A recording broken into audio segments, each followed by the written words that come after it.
แนะนำสำหรับนักตึกปลาอยากเป็นสายลุยอยากลอกแกงอยากขี่แบบลุยๆแมนรุ่นนี้เหมาะสมเพราะว่ามันจะมีความคล่องตัวสูงมันจะบ่ใหญ่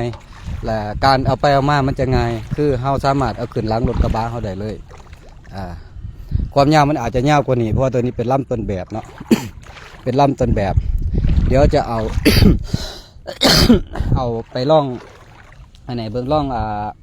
การทรงตัวของเวลาเขาตึกปลาว่ามันจะโค้งถี่บ่แล้ว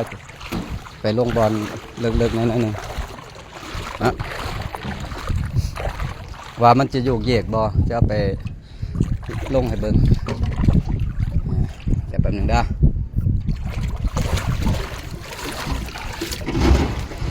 ตัวนี้เป็นน้ำตื้น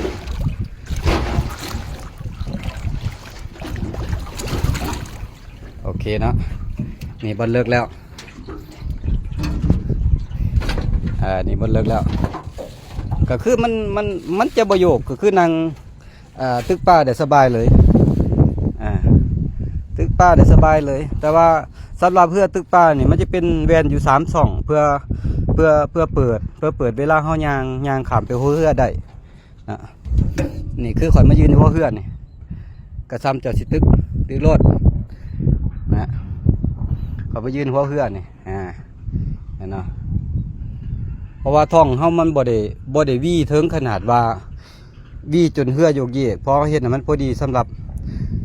โจทย์มันเขาให้ข่อยมาแม่นว่า1ข่อยอยากไปตึกป่า2ข่อยอยากลุยก็เลยเฮ็ดเรือลำนี้มาเนาะเบิ่งฟิตเตอร์เลสหลายแล้วใจขึ้นเขามาอยู่อะไรเด้อก็เลยเฮ็ดเรือตัวนี้มาเพื่อตอบโจทย์สำหรับคนหาปลาสายสิ่งสายลุยเพราะว่าเรือรุ่นนี้มันจะลุยแก่งลุยผ่านค้อนใหม่ไปได้เบิด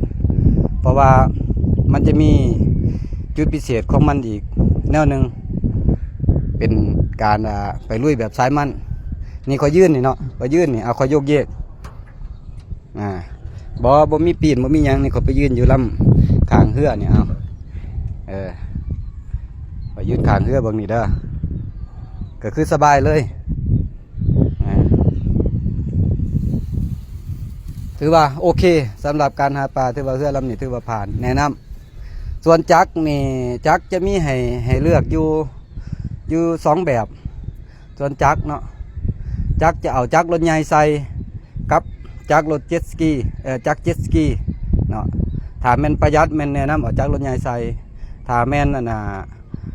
มักความไวรอบจัดสูงก็คือจักเจ็ตสกีมันจะได้รอบสูงสิจัดกว่าแต่ว่าถ้ามันจักรถใหญ่ก็ต้องเป็นจักรเทอร์โบแต่งน้อยนึงเสียแต่งสิ่งน้อยนึงรอบกัด10บนี้ห่างกันหลายอันนี้มันขอยืนอยู่ทั้งเหือเด้อยืนทั้งเหือนี่ตัวนี้มันจะเขียนตรงหน้าน้ำเอาข้าวเลือกทองเหือมันประจำเลยอันนี้เฮ็ดได้เบิ่งการยืนนี่